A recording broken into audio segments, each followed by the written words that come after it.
Merumuskan pertanyaan penelitian yang pas itu emang bisa dibilang langkah paling susah, tapi sekaligus jadi yang paling krusial.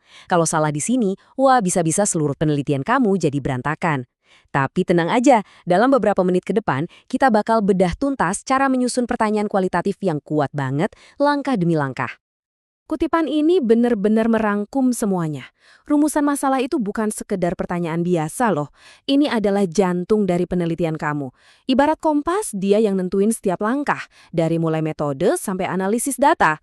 Tanpa jantung yang sehat, ya penelitiannya nggak akan hidup. Pertanyaannya sekarang, gimana dong caranya? Nah, yuk kita langsung aja masuk ke panduan praktis yang bisa kamu pakai buat merumuskan masalah penelitian yang benar-benar kokoh. Kenapa sih disebut jantung?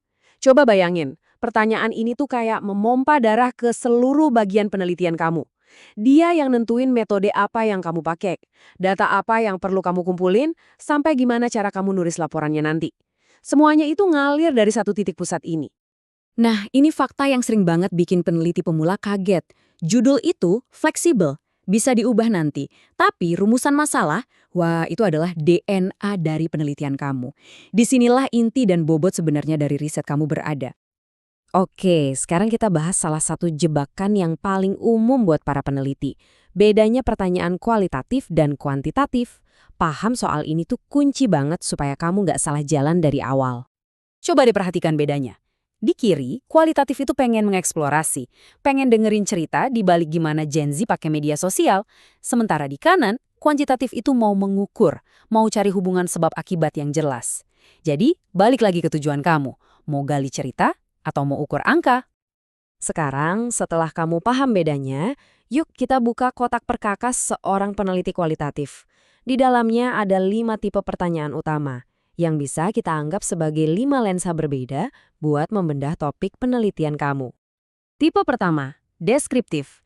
Ini tuh kayak kita lagi jadi seorang pelukis. Tujuannya simple, menceritakan apa adanya sebuah situasi atau pengalaman, persis seperti yang kamu temukan di lapangan, tanpa ditambah-tambahin. Kalau tadi deskriptif cuma melukis permukaannya aja, tipe eksploratif ini mulai gali lebih dalam. Pertanyaan tipe ini dipakai buat ngebongkar faktor-faktor yang tersembunyi atau apa sih penyebab dibalik sebuah kejadian. Lanjut, ada yang fokus pada proses.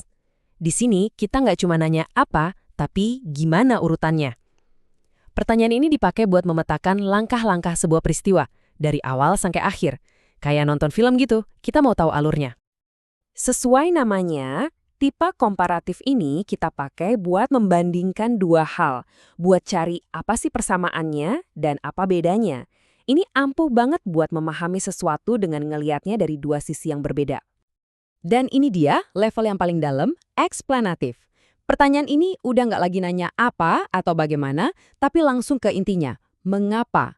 Tujuannya adalah buat benar-benar ngejelasin akar penyebab dari sebuah fenomena.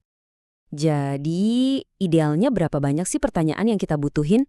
Kamu mungkin punya daftar yang panjang banget, tapi ada satu saran praktis yang oke. Coba deh fokus ke 3 pertanyaan utama aja. Ini bakal bikin penelitian kamu tetap tajam, terarah, dan mendalam, nggak melebar kemana-mana. Oke, teorinya udah kita pegang ya. Sekarang kita masuk ke bagian yang paling ditunggu-tunggu, prakteknya. Gimana cara ngebangun pertanyaan ini dari nol?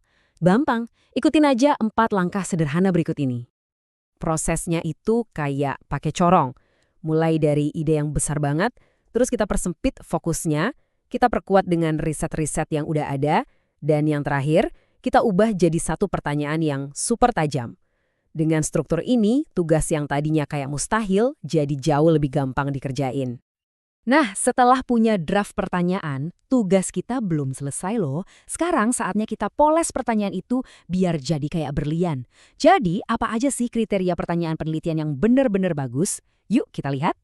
Poin utamanya cuma satu kok, kejelasan. Pertanyaan kamu itu harus jernih banget, nggak boleh ada ruang buat salah tafsir. Ingat ya, pertanyaan yang kabur pasti bakal menghasilkan jawaban dan penelitian yang kabur juga. Dan inilah salah satu hal yang paling melegakan dalam penelitian kualitatif. Pertanyaan pertama yang kamu buat itu nggak harus sempurna. Anggap aja itu kayak bibit. Dia nggak dipahat di batu, tapi justru diharapkan buat tumbuh dan berevolusi seiring perjalanan penelitian kamu. Nah, ini dia siklus hidup sebuah pertanyaan kualitatif. Kamu mulai dengan sebuah draft di proposal. Nanti pas di lapangan, kamu nemuin hal-hal baru yang tak terduga. Terus kamu revisi. Akhirnya, setelah analisis mendalam, barulah kamu rumuskan pertanyaan final yang benar-benar menangkap esensi temuanmu. Ini bukan kesalahan, ini namanya proses penemuan.